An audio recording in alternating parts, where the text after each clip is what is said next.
Hi అండి, అందరికీ నమస్కారం. Welcome back to Pillam's little world. నేను మీ పిల్లం శ్యామల, డాటర్ ఆఫ్ పిఎన్ఆర్. ఈ వీడియోలో మనం ఒక చిన్న విషయం గురించి మాట్లాడుకుందాం. కానీ ఈ విషయం మన జీవితంలో చాలా ముఖ్యమైనది. అదే డబ్బు విలువ. మనలో చాలామంది చిన్నప్పుడు డబ్బు గురించి అంతగా ఆలోచించాం కదా. ఏదైనా కావాలంటే అమ్మ నాన్నలు అడుగుతాం. వాళ్ళు మన కోసం కష్టపడి సంపాదించి ఇస్తారు. కానీ అప్పుడు ఆ డబ్బు వెనక వాళ్ళ కష్టం మనకు పూర్తిగా అర్థం కాదు. మనం పెద్దయ్యాక మన చదువులు, బట్టలు, ఇలా మన అన్ని అవసరాలు తీర్చడానికి అమ్మా నాన్నలు ఇంటి ఖర్చులన్నీ లెక్కలు వేసుకొని, అమ్మో మా అమ్మాయికి అది కొని పెట్టాలి, మా అబ్బాయికి ఇంత ఇవ్వాలని ముందంజలో మనల్ని లెక్కేసి అవసరమైతే ఈ నెల ఎక్స్ట్రా పని చేద్దామని అతిగా కష్టపడడం, అయినా డబ్బు సరిపోకపోతే వారి ట్యాబ్లెట్స్కి కూడా డబ్బు నుంచుకోకుండా మనకే ఇచ్చేసి మన సంతోషంలో వారి సంతోషాన్ని వెతుక్కుంటారే. ఆ క్షణాన్ని మనసుతో చూస్తే తప్ప మనకు డబ్బు విలువ తెలియదు.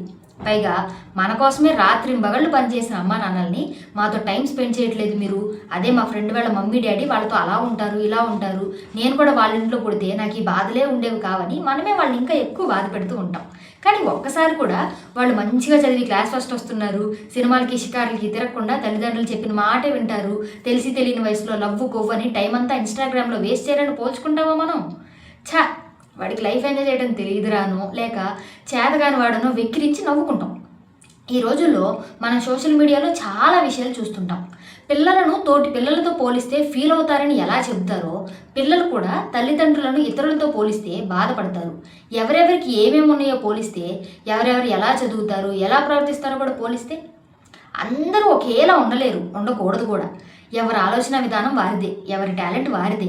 ఏది ఏమైనా ఏం చేయాలన్నా ఆ దశలో తల్లిదండ్రుల సంపాదన మీదే ఆధారపడి ఉంటుంది. కాబట్టి వారిని తక్కువ చేయడమో, మోసం చేయడమో, వారి కష్టార్జితాన్ని వృధా చేయడమో జీవితంలో డబ్బు విలువ తెలియనితనానికి నాంది.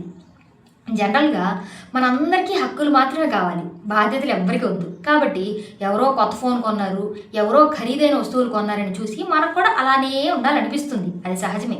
కానీ 10 రూపాయలు పెట్టి లాటరీ టికెట్ కొంటే 10 లక్షలు వస్తాయి అంటే మనకి ఎంత లాభం అని ఆలోచిస్తాం కదా మనం. అదే 10 రూపాయలు పెట్టి ఎంతమంది ఆ టికెట్ కొంటారు, లాటరీ ఎంతమందికి వస్తుంది అనే లాజిక్ మర్చిపోతాం మనం. అయాచితంగా వచ్చే గెలుపును కోరుకోవటం, ఒక ప్రణాళిక అంటూ లేకుండా కష్టపడకుండా విజయాన్ని కోరుకోవటం లాంటివి అతి తెలివితనం. అది దరిద్రానికి దగ్గర బంధువు. ఎందుకంటే అదే ఆలోచిస్తే మనం ఆ 10 రూపాయలు వేస్ట్ చేయం కదా. ప్రపంచాన్ని డబ్బే నడిపిస్తుందని మనం నమ్ముతాం. అలా ఎందుకని ప్రశ్నించుకుంటే మారద వెంకయ్య గారు భాస్కర శతకంలో మొదటి పద్యం ద్వారా సమాధానం చెప్తారు.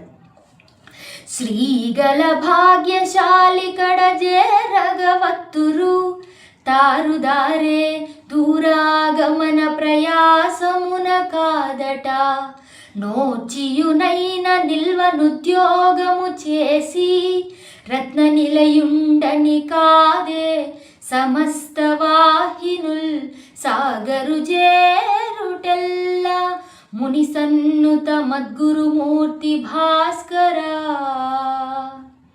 సకల రత్నరాశులను కలిగి ఉంది కాబట్టే కదా నదులన్నీ వాగులు వంకలు తిరిగిన చివరికి సముద్రంలో వెళ్ళి కలుస్తాయి. అలానే మనుషులు కూడా తమ సంపద కోసం, అభివృద్ధి కోసం ఎన్ని కష్టాలైనా ఓర్చుకొని డబ్బున్న వారినే ఆశ్రయిస్తారు. ఎందుకంటే మనకంటే డబ్బున్న వాళ్ళని చూసి మనందరం అనుకుంటాం కదా, వాళ్ళకి అందరూ రెస్పెక్ట్ ఇస్తారు, వాళ్ళకి నచ్చినట్టు ఉంటారు, ఏదైనా క్షణాల్లోనే చేసేస్తారు అని అనుకుంటామా లేదా? ఎలా అయినా ఆ డబ్బుతో వచ్చే సంతోషాన్ని మనం కూడా పొందాలని ఆశిస్తాం. కానీ మనకున్న డబ్బును కూడా వృధాగా ఆవిరి చేసుకుంటే కనీసం ఆ డబ్బు కూడా మన దగ్గర లేకుండా పోతని ఆలోచించలేకపోతున్నాం మనం. మన దగ్గర ఉన్న డబ్బును మన ఎదుగుదలకు ఉపయోగించుకుంటే అది మనకు భవిష్యత్తులో చాలా సహాయం చేస్తుంది. ఒక మంచి పుస్తకం కొనడం కావచ్చు, కొత్త నైపుణ్యం నేర్చుకోవడం కావచ్చు.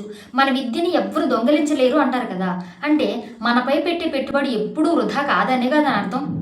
డబ్బు దాచుకోవడం అంటే ఆనందాలను వదిలేయమని కాదు, అవసరమైన చోట ఖర్చు చేయడం, అవసరం లేని చోట ఆలోచించి నిర్ణయం తీసుకోవడం అనేది నేర్చుకోవడం. ఎందుకంటే మనం సంపాదించే ప్రతి రూపాయి వెనుక ఒక కథ ఉంటుంది, ఎవరో ఒకరి కష్టం ఉంటుంది. డబ్బు అంటే కేవలం నోట్ల కట్టలు కాదు, అది మన సమయం, మన కష్టం, మన శ్రమకు వచ్చిన ఫలితం. కాబట్టి చిన్న వయసు నుంచే డబ్బును గౌరవించడం నేర్చుకుంటే భవిష్యత్తులో మన జీవితాన్ని మనమే చక్కగా నడిపించుకోగలుగుతాం. డబ్బు మన జీవితంలో ముఖ్యమైనది, కానీ డబ్బు కంటే ముఖ్యమైనది దాన్ని ఎలా ఉపయోగించాలో తెలిసిన మన ఆలోచన. ఈ విషయంపై మీ అభిప్రాయాన్ని కామెంట్స్లో చెప్పండి. అందరికీ నమస్కారం.